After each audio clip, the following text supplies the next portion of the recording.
Thank you. All right, we should be recording now. Good job. Fabulous, thank you very much. Okay, as you're here, take a moment to kind of feel into your body. You can take any movements you need and then start to settle into your space.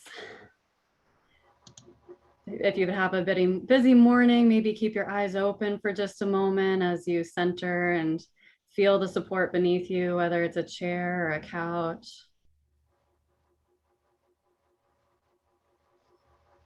And start to fill up your low belly with breath. As you inhale, make your belly really big. And as you exhale, push it all out.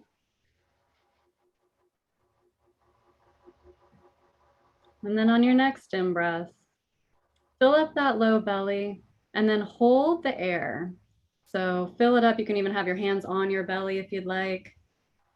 Hold the air and notice if you can relax your shoulders. Exhale out. Inhale, low belly, all the way up to your rib cage. Expand, bring in a whole bunch of air, and then seal at the top. Hold the breath. Notice if you can relax your face, your neck. Exhale out.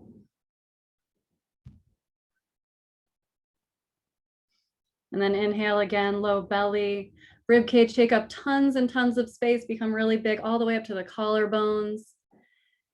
When you're at the top, seal, hold that breath. Notice where in your body you can relax the tension. And then exhale out. One last time as a personal challenge, see how long you can hold your breath for. Bring in as much air as you'd like, get nice and tall and big, wide shoulders.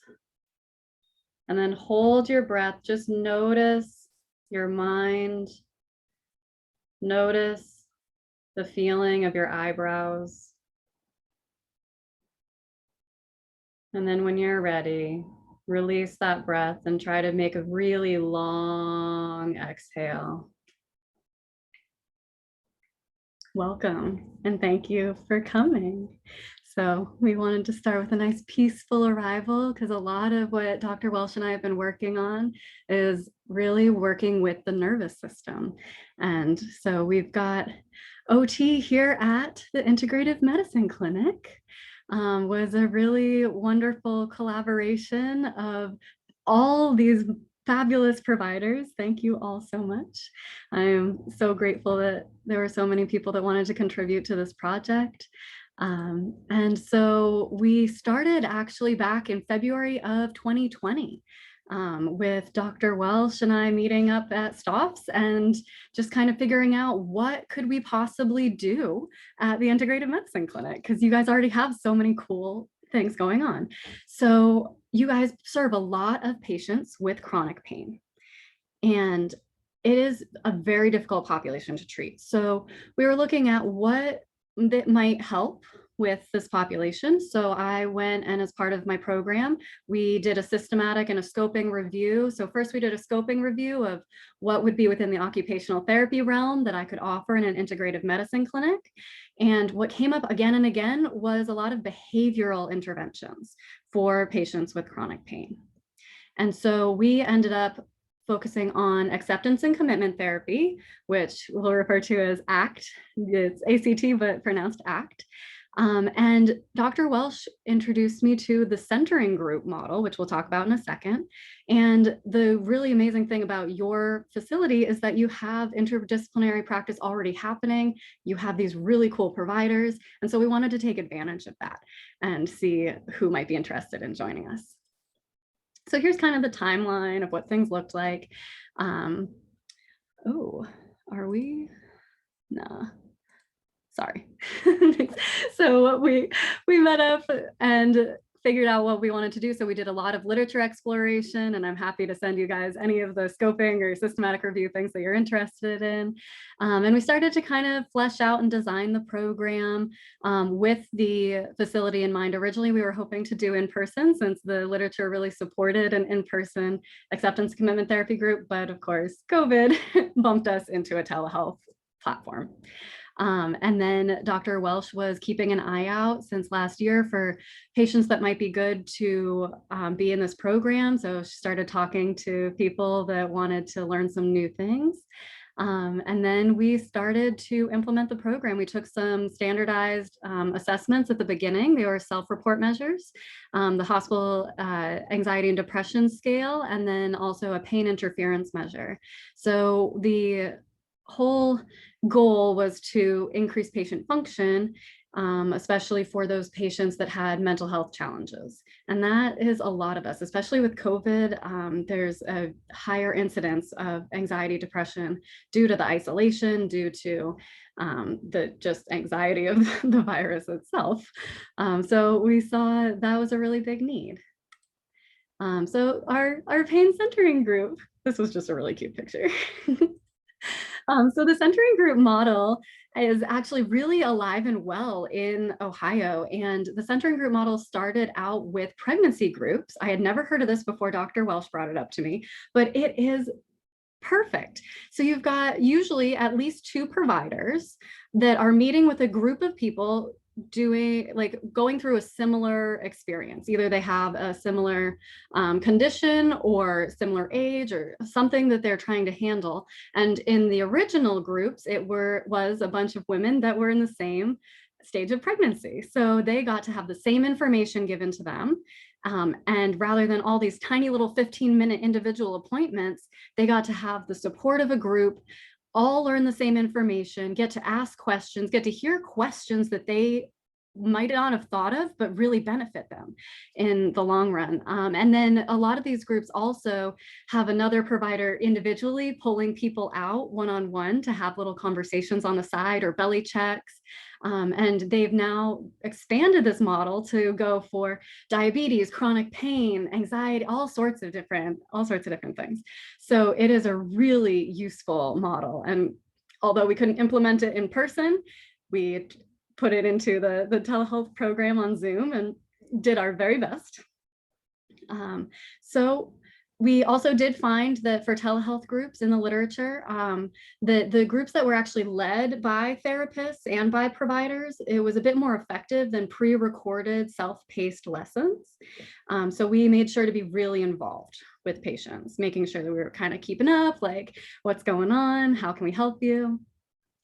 And so then we decided on that for a model. And then we started to pull you guys in because we knew that you had lots of knowledge to give. So we started pulling for some provider collaboration, and we took our outcomes. So don't worry, we'll get to that soon. And we took our results and then started to talk a little bit about maybe a little bit of sustainability with these resources. And all of the resources are available to you. They will continue to be available to you for free on the Google Drive and on Teams and such. And again, that will be later on. For now, take a breath. Calm, look away from the computer, at least 20 feet away from the computer for your eyes. Take any movements that you'd like. And then coming back in 10, 9, 8, 7, 6, 5, 4, 3, 2, and 1. Welcome back. So, getting into the good stuff, because providers often want to know, what is it that works? What can I offer to my patients? So what did we do? we applied the centering group kind of style of a model for the chronic pain patients at Integrated Medicine Clinic with anxiety and depression. So we tried to open it up to anybody that would be interested. We were just kind of talking to absolutely everybody and sending the link out and seeing who could join us. And we ended up combining 6 evidence-based intervention approaches to make it a really comprehensive curriculum. So those 6 things were acceptance commitment therapy, of course, OT lifestyle redesign. So that includes a whole lot of looking at your environment and your habits, roles, routines, and what can we do to kind of support in those areas that you might not have really thought about before. And it can be really helpful and effective. Interprofessional patient education, of course. So we had a whole bunch of groups that were collaborated with other providers. And we actually had 3 groups where we had the providers themselves come and present. So we had Lori Tong, and we had Jess, and we had Dr. Lacey come, and it was super great. And the patients loved that. And then we had some little occupational therapy interventions at home. So it was kind of cool actually to take advantage of the telehealth model. So like for the sleep group, we asked people to take their laptops into their bedroom and actually look at their ergonomics of, okay, are you a side sleeper? Wonderful. Is your head too high? Is it, looking at the pillow? So we got to do some fun stuff there. Natural emotional support was really important from the whole group, just learning that other people have the same problems as you, especially with things like chronic pain, anxiety, depression that can be so invisible. It really benefited a lot of the patients. And then we did a lot of this active practicing rather than just saying like, oh, do meditation, it's good for you. We had the time and space to actually practice those skills and learn a little bit more and be able to answer any questions of how to do it, which was really cool to see the progression with some of the patients. So just on acceptance and commitment therapy, what is it? It's a 3rd wave cognitive behavioral therapy. So if you're familiar with CBT, it actually kind of came out of that model. And the 3 big points for them in acceptance commitment therapy are to be present in what you're doing, to do what matters, so making decisions that are guided by your values, and to open up to others around you and to yourself to see and acknowledge those thoughts and feelings going on rather than to push them away. And so those 3 kind of all interplay a little bit. And we also found in the literature that acceptance commitment therapy can sometimes be a bit more relatable than cognitive behavioral therapy for individuals with complex chronic conditions or elderly individuals. CBT is extremely, obviously, super evidence-based, very beneficial, but it can also kind of come across as a little bit able-bodied or a bit too difficult for individuals that are facing really big daily challenges in mental or physical health, as well as with their daily living activities that might have a bit bigger of a barrier than someone who is in a healthy body might have. So we did an exercise in acceptance commitment therapy every single session. So we combined a lot of interventions, but we made sure to always have the acceptance and commitment therapy in there each session. So it was kind of like a little nugget each time. These were the sessions that we took data on. There were a couple more sessions afterwards, but this was what we had planned beforehand. And we started out with Lori Tong and Nourish group, and we did a mindful eating exercise with her. So that folded into the acceptance commitment therapy there. We did a group all on sleep. That was a really fun one. 9 people was a little much. There's a lot of questions, a lot of individual questions. And that's where these groups, I think, brought up a lot for patients of, oh, I could contact this provider or try to do a little bit of my own research, sparking some more interest in these things that might seem kind of basic, like eating, sleeping, moving, pooping are semi-basic, but very important for our health.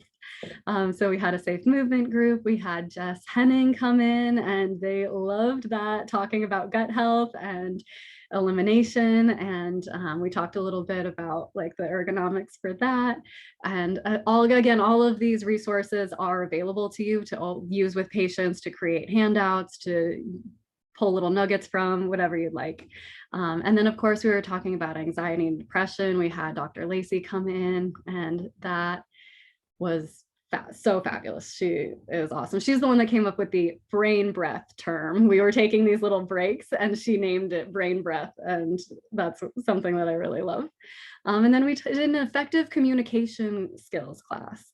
And that one was all about just how to talk to people. What is an assertive response versus aggressive versus passive? And often if you haven't looked at that or even thought about it, you would never know it about yourself.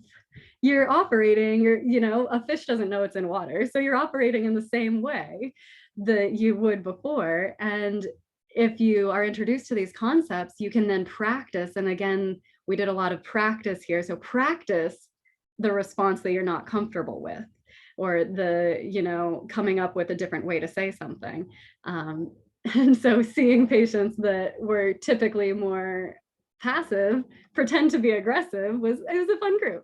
And I think very beneficial in the long run of looking at how you present then influencing others around you, and your environment then influencing you back. All right, so our outcomes. We had a lot of interprofessional care, and we're so stoked about that. So everyone here as a provider was helping, whether they were directly involved or not. For the providers that weren't Dr. Welsh or I, and they contributed directly to the program, they contributed 7.5 hours of their own time to this project, which is amazing. And this time includes interprofessional collaboration and planning, as well as presenting to the group. And when taken as an average, that's like 108 minutes or 1.8 hours per professional helping us out in this group, which is, thank you. That's so cool. And I think a huge win, and says a lot about you guys as providers. You care a lot. So our anxiety scores here. So in all of these, there will be 3 charts. So this is the first one. We're looking at the anxiety scores. We want to see a lower number. That's our goal. And when all of these were mathematized and everything, we had a moderate effect size on anxiety scores, which was really cool, especially being in the crazy COVID world that we've been in. Now, taking with a grain of salt, this was also a time that we were seeing the spring come. So we had more sunlight. That always affects people, makes them a little bit happier. And we also had COVID vaccines starting to be released. So remembering that there is a whole lot of intermixing things going on. It's not just this group, but it was cool to see what the outcomes were. So moderate effect size on anxiety. Depression, we also had a small effect size. So again, we want those orange bars to be lower. And then our pain interference scores were not huge, but I chose a very poor outcome measure and realized that after calculating the data.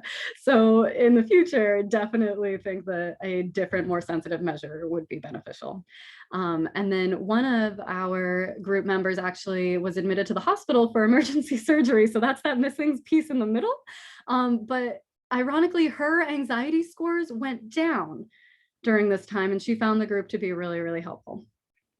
So she is omitted from the pain interference scores because of her surgical recovery. But everyone take a nice breath again. Look 20 feet away at least from your computer. Taking any movements that feel good. Looking side to side, we just stare straight ahead all day. And then when you're ready, coming back in 10, 9, 8, 7, 6, 5, 4, 3, 2, And 1. Welcome back. Okay, so that was the numbers data on standardized assessments, but what did patients have to say? They really loved the sleep group, taming anxiety, some gentle movement, and depression management. And they liked learning new ways of thinking, the relaxation activities, and actually building skills during the group time. And they felt like they improved in understanding about these different topics. And they just enjoyed having an exposure to different ways of addressing their health and prioritizing what interventions work for them. Constructive feedback. So the in-person thing is what most people would want. And when it came to some more complex topics such as movement and diet and such, they felt like they wanted more specific suggestions. And that can be really difficult because those things are very, very personal. So that feedback was helpful, but at the same time, limited in its ability to be implemented.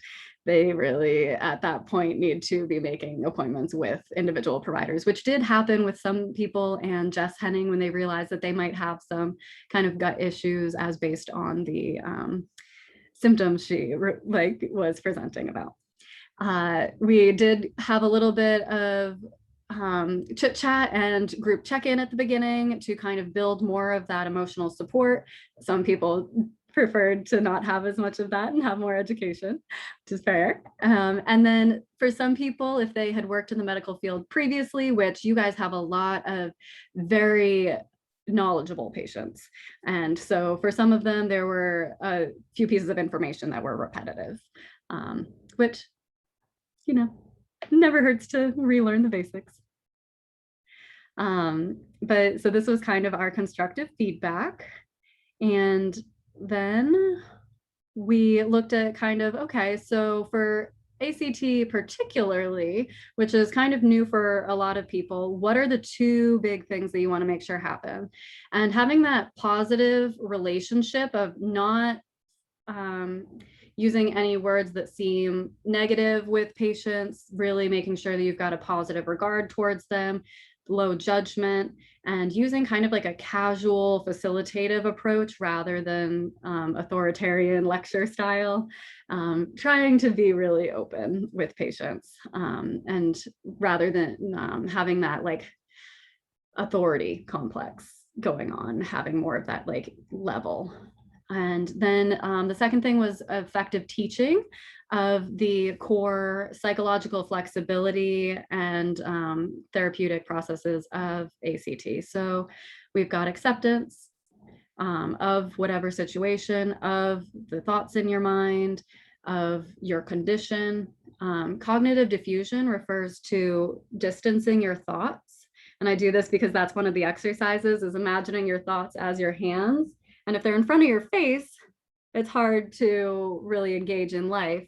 But if you can see them as something separate, because our minds are just constantly bringing up lots of things, if you can separate yourself a little bit, then you can engage with your environment a little more.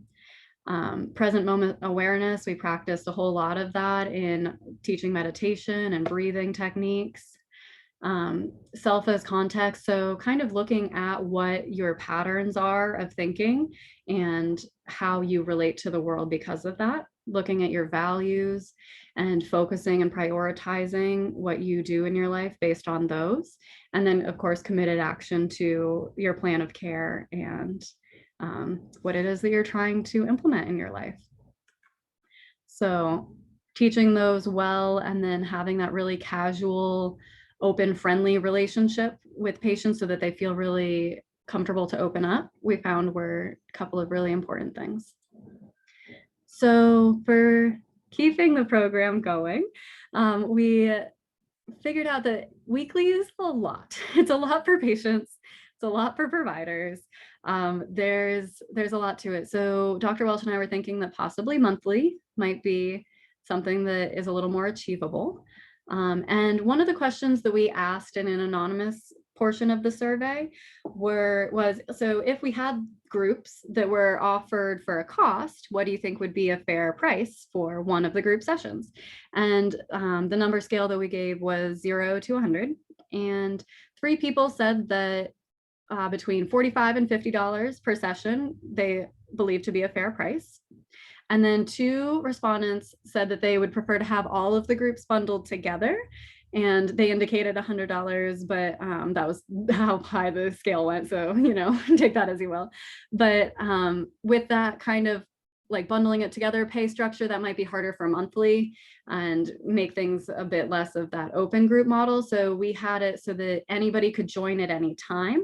The people that we took outcome measures on were only people that were there from the very beginning, but we allowed anyone to come in, and we didn't take data on the people that came in after the first session. And so having that open group model just really allowed anyone to come when they were able to. Adults are busy people, they forget, they've got a lot going on. Like, they also know if there's something that they don't need. So we ran one group on like social media addiction. If you're not on social media, what's the point of going to that group, So then it lets people really choose what they're interested in working on and ready to work on, and skipping the stuff that they don't need. So hopefully sustainability might be able to happen, but that is up to you guys and up to Dr. Welsh, and you have all of the resources, and I'll show you where to find those. But maybe a less intensive format would be a little more achievable. Although I totally do recommend starting, we added in after taking the outcome measures, starting with pain neuroscience education. So we added in a group on that after taking all of the measures, and we found a lot of research supporting just teaching how pain and how anxiety and how depression work neurologically in the brain. So that if we started with that, then there would be a basis for patients to then look at all these other facets of their life and like realize, oh, if we know what happens with the neuro when I do this specific thing, it's even more motivation to do that plan of care. So taking another brain breath, kind of looking anywhere but the screen, moving your body, taking a belly breath.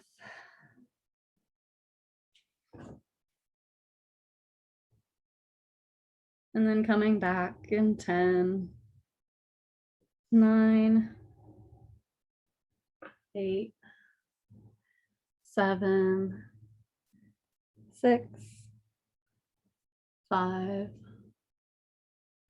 4, 3, 2, and 1. Okay. So cool. Okay, great.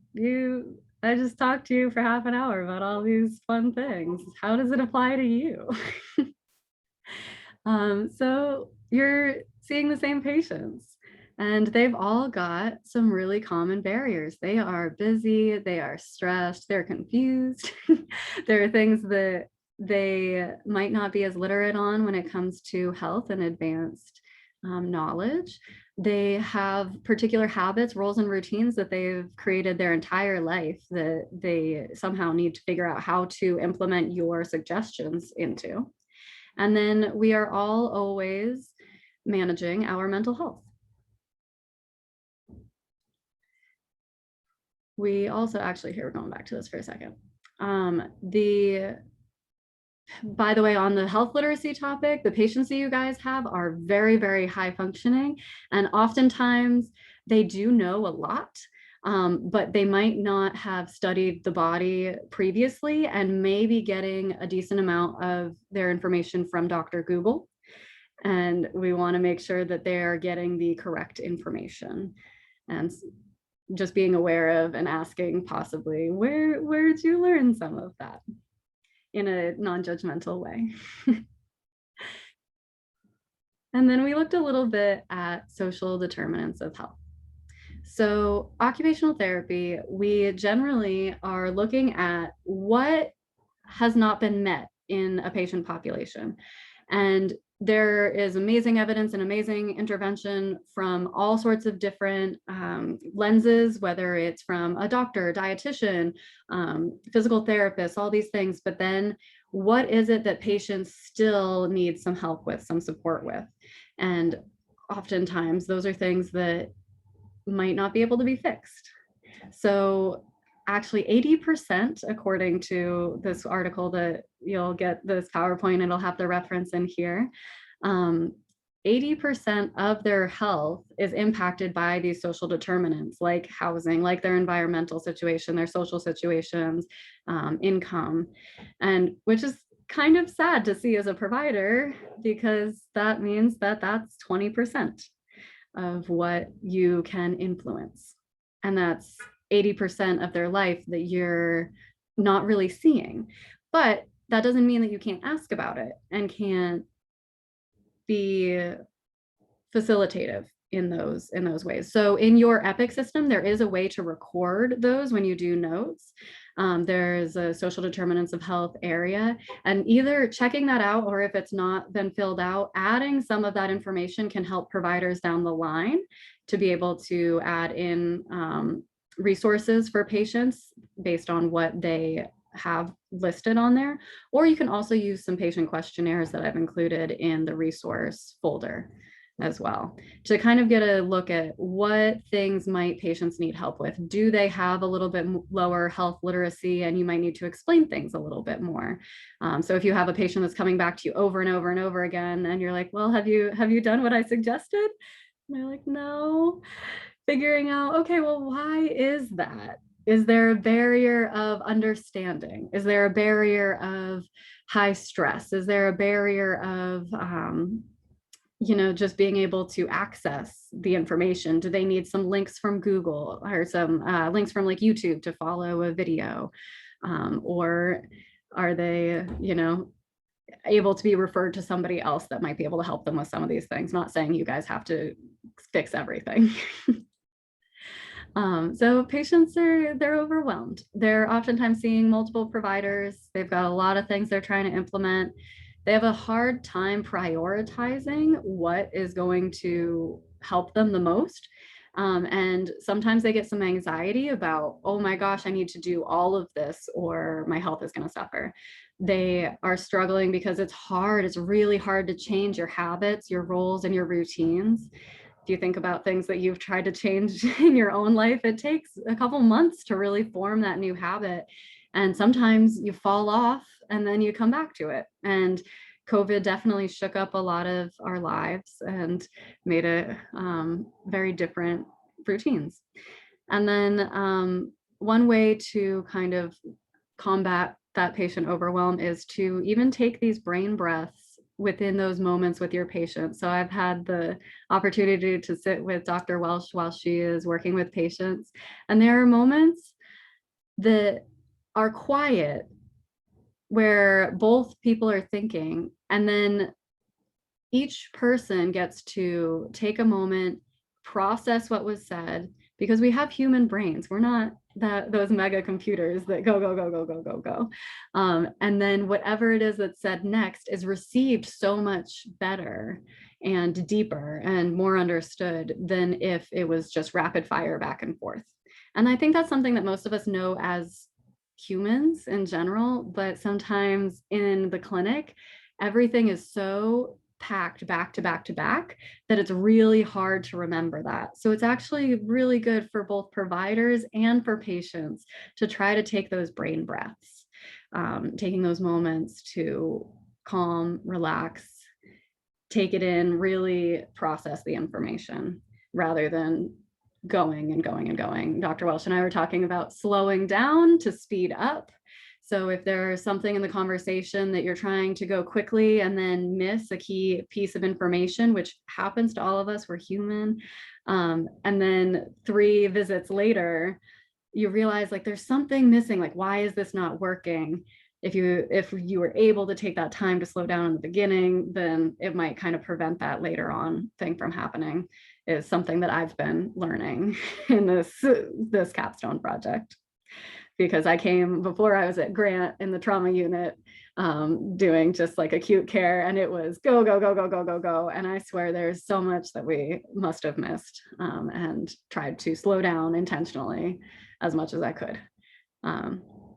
Yeah, so patient overwhelm can also be helped out from kind of talking in a more casual manner with patients and really making that person feel safe by doing that, rather than feeling like they're being judged at all, which I think really isn't as much of an issue at the integrative medicine clinic than at other clinics. Can sometimes be a little bit more sterile.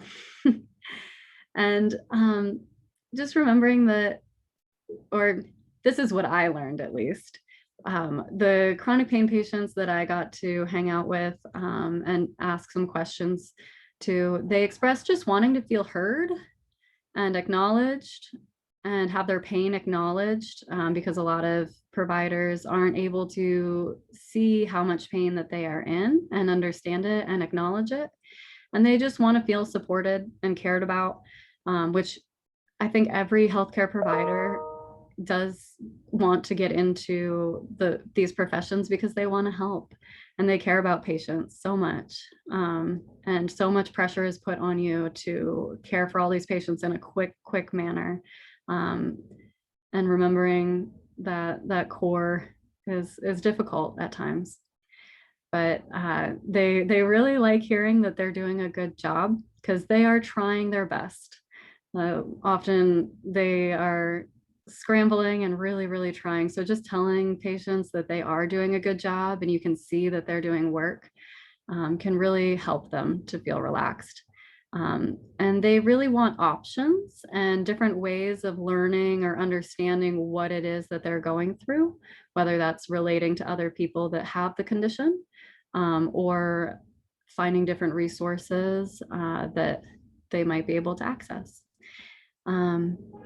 One of the things that I also found in working with patients at your clinic is that they might need some help prioritizing what changes they need to implement first, because they have a whole list of things that they're working on.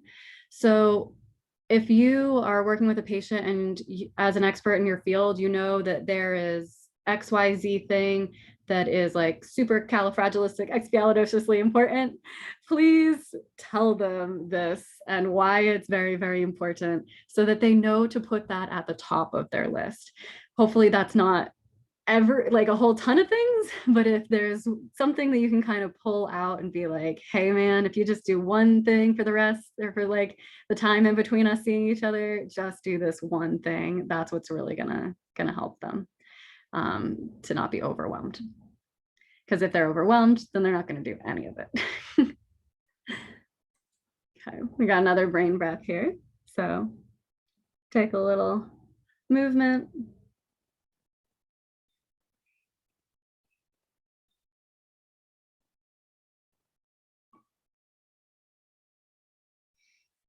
And then coming back in 10, 9, 8, 7, 6, 5, 4, 3, 2, and 1. Welcome back. So we talked about patient overwhelm. How about provider overwhelm? It is ridiculously common in healthcare. You guys are under super high pressure. There's a feeling of isolation, of trying to be a superhero and thinking inside of the box. You know, like we come with one lens that we've been very well trained in, which is fabulous because you're an expert. But you can't fix everything with that lens. And thinking inside of that box can be things like being really rapid in your conversations with patients and not reaching out to other providers who might be able to consult on your patients or even just to vent. That kind of, it can really create this little box, and I'm making my little mind box here, but it makes you feel like you've got to know everything and you don't. And it is normal for needing to reach out and needing to talk about, okay, you've got this patient too. What are you seeing? That can actually, according to the literature, it's really, really beneficial for patient outcomes, but also for your own mental health. And like, we all really, really need it. You're your own first patient. So when we were talking about thinking inside of the box and being inside of your own little box here, what for patients and for your own thinking, how can we push outside of that box? So things like different videos you might be able to send your patients, actually experiencing and doing the skills with the patient during the session is very helpful to them. And prioritizing those most important baby steps, like we were talking about before, of like, what's that top thing that's really important? And asking how the patient plans to incorporate your suggestions. So taking that step back and asking, how likely is it that you're actually going to do this? Because if they come back, and we'll get to this in a minute, if they come back and they say not very likely, it's something that then you have the opportunity to give them a smaller nugget, something else that'll actually fit within their life and they'll actually do, rather than the frustration of them coming back to you over and over and over again, not having done your suggestions. And if there's time and space, considering those social determinants of health, seeing what this patient might be up against, where is maybe a resource from the folder that I'll show you guys in a minute. If something in there might be helpful for them, or do they have low health literacy? Are they struggling with stress or mental health? Do they need to be referred to other services such as psychological health? And what do they need to implement your plan of care? Is this person so anxious that they can't do any of the things you're suggesting? Okay, let's send them on to somebody to help them with that. That's not something that you necessarily have to do, don't have to treat. You don't have to treat the anxiety, but just knowing that it really helps the patients in the long run to be able to have those referrals, which you already know, but sometimes it can just be a rapid succession of patients in a day and hard to think about. So being able to have those moments of pause, allow those thoughts to come up a little bit more, for you to feel a bit more of the intuition of the experience with your expert knowledge. And so remembering that all this health information is probably really old news for you. So you might tend to speak a little bit faster. Like if you've ever tried to learn a new language, it seems like everyone in that other language is talking so quickly, but they're talking at their normal speed. And it's because that's not your native language. And so it takes longer to process. So for your patients, it takes a little longer to process. And these moments of pause let the mind process the information a little bit. Every 20 minutes or so, your attention kind of waxes and wanes, which is part of why we've been doing our brain breaths. But it's really helpful for you and your patients for, their comprehension and their mental health and your mental and physical health. And it really shows the patients that you're practicing what you preach, and it lets them really actively practice this different approach. So a lot of times in healthcare, there's a lot of education done, but if they don't actively do the thing, it's going to take them a lot longer to learn it, or they might never go and learn it because they've got to take that initiative to do it themselves. Kind of like an online class versus an in-person class. Online classes, you've got to do a whole bunch of work on the outside and have all this motivation to make it happen, versus like when you're doing an in-person class, you kind of get it, you have a certain amount of time and you get all of that experience in the actual course. So if you're able to add a little bit more of those like physical practices with hands-on during your sessions, it's really going to help. And then patient autonomy. So asking, what is it that you want to learn?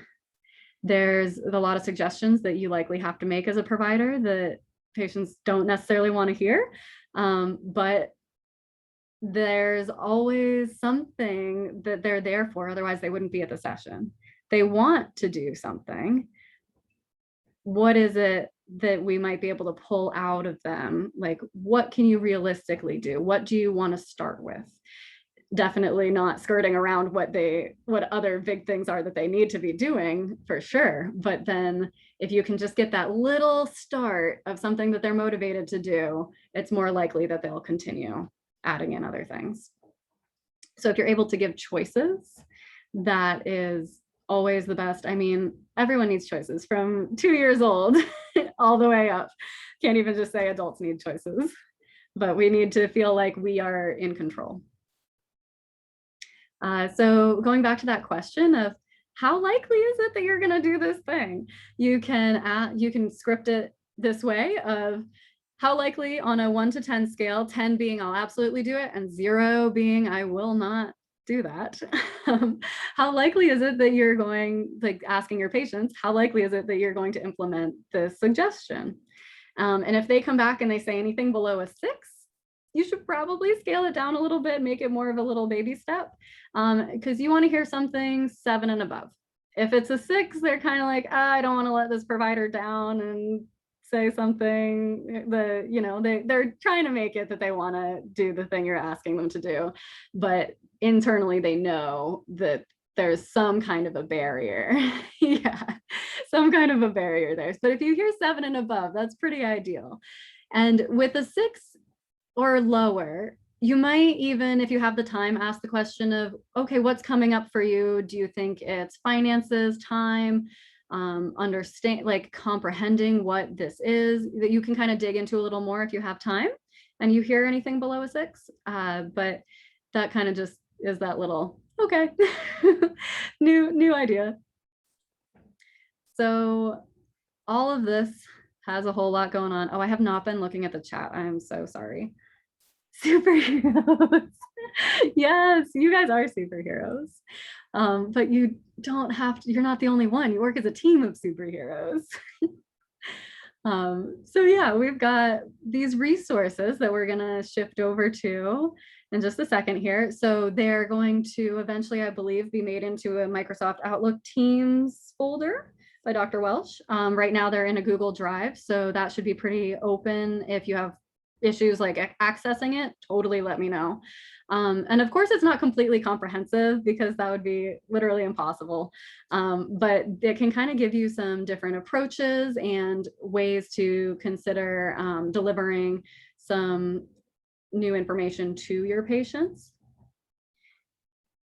So we will pop on over to the Google Drive. Let's see if we can get this nice and big. Great.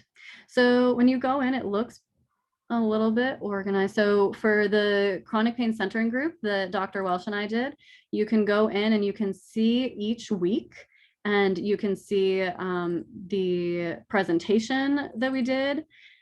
And you are welcome to use all of these resources. You can skim through, grab stuff out, use it however you like, get that information out.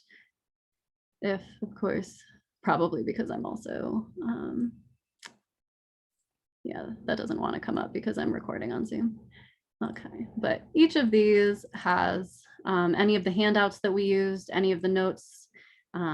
Please check these out for your patients, for yourself, for any of these things. And then just when it comes to administration, if you were interested in possibly running any of these groups at the Integrated Medicine Clinic, or then you've got some intake evals, protocols, some things on assessment planning, all of these, if you should ever choose to dive into those. And then the presentation that I'm doing right now, you can find here. You can find my big defense document of all the data and going into stuff that I've done with Dr. Welsh over the last year. And this is a little bit on some social determinants of health. And then this is for you guys as well, anybody that would like to go in. So if you are interested in using some acceptance and commitment therapy practices, there's a ton of worksheets and things that you can use with your patients. This right here, the complete worksheet, these are all individual worksheets. So that is a huge, huge document. Anxiety, you can see some audio files for relaxation that you can just give to a patient. Maybe, I don't know if you're able to put that through my chart, or I can look at that this week a little bit more, but talking about kind of the basics of cognitive behavioral therapy. This is a handout from Dr. Lacey on cognitive distortions that patients, even that weren't in the group, really found helpful, because they're things that we typically have going on in our minds. The presentation that we did, online counseling is an option, and a lot of insurance actually covers that now. Some recommendations for local people from Dr. Lacey. And this, hopefully it'll open. This is a meditation that Dr. Welsh and I have been using with a lot of patients. It takes about like 10 minutes or so, but it really helps people relate to their anxiety differently. And this can kind of be done by anyone. And you're imagining that a pillow that you're hugging is your anxiety, and you're kind of sending love to it. So a lot of times we really push it away. And that's kind of just a little practice there to run your patients through if you would like it. So that's there. And then each of these boxes goes through for different bits. So you've got chronic pain, depression, ergonomics, some diet resources. So I got to chat with Dr. Larry Chong for a while. So this is stuff from our presentation, but then also Lori was finding that it's really hard for people with ADHD to make diet changes. So this document has some different suggestions on things that might be tangible ways, especially just little things like, here, okay, buy this magnet pad that lives on your fridge and has a pen attached to it, and that pen never leaves the area. But if papers get lost, there are these apps. There's, you can always do like pickup and things. Here's a website that is really great for all things ADHD. And just kind of little occupational therapy style things for various patients throughout these folders. Shopping modifications. So this has various lists that you can either print out for a patient or send to them that can help them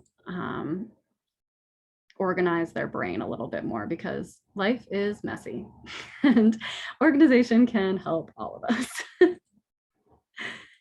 Streamlining is key. So you've got a whole bunch of things in here, and a lot of our patients have really enjoyed looking a bit at their sensory systems. So the central nervous system is different in everybody. Even just like anatomically, when we were doing our cadaver lab, there were 16 cadavers and only 4 of them had the textbook brachial plexus, so like your neuroanatomy is different in each person, as well as a bit of the physiology.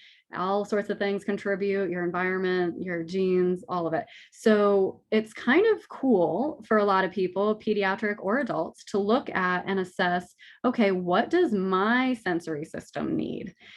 So there are on here the sensory profiles. And these are little questionnaires that are really easy. If you have any questions, I'm happy to show you like scoring them up. That patients go, oh, come on, computer, you can do it. Well, if it wants to come up. They go through and they kind of answer little things. Yeah, so all the way from almost never to occasionally to almost always, like that they eat familiar foods, or they are not really in love with the strong smell of things, and so certain sensory systems need a lot of input to perceive their environment, and some sensory systems really, especially a lot of chronic pain ones, want to avoid because it's just registered in the brain as like way too much. So knowing that about yourself, you can kind of change the environment around you a little bit. And if you notice that style of thing happening with your patients, you have the sensory profile now, and you've got recommendations that you can go through based on your scoring and give to patients. So these documents are for, this is adolescent or adult sensory profile, and it goes through if they have high scores here, then you want to give them these suggestions, and going on down the line.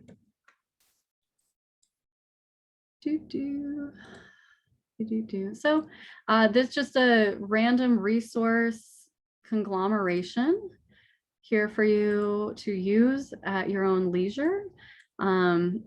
All the leisure you guys have, because you're medical providers, so you are busy all the time. Hence why some of these can be good to just know where they are and have them on hand. Okay, great. And then we are going to swoop back to the end of our presentation. Thank you so much for hanging in here with me, guys. You are doing fabulous. Really appreciate you guys coming. Okay, so our next and almost last is just remembering you can't do everything alone. And that's not to be in a negative way or a bad way at all. Like, you're one human and you are an absolute superhero, but you're part of a team of superheroes. And this was one big takeaway for me from this project and talking to Dr. Welsh, is that one person can't fix everything for a patient. Collaboration really enriches your practice and the care that your patients receive, as well as your own mental health and not burning out as quickly, because providers are mentally overloaded all the time.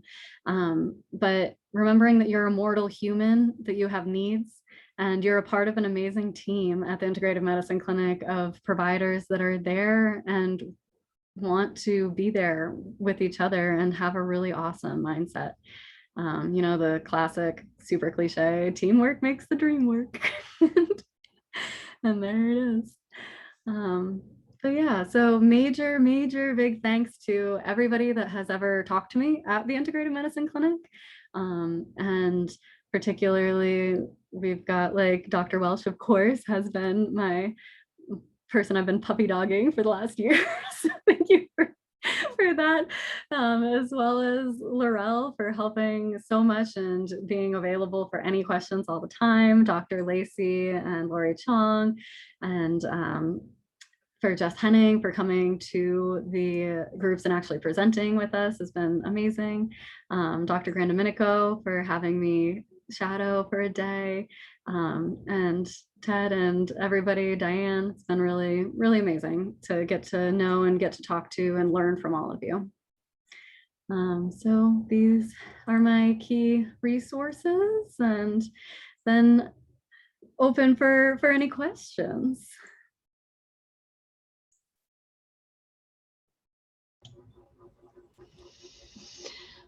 Will you stay? Dude, right? I wish.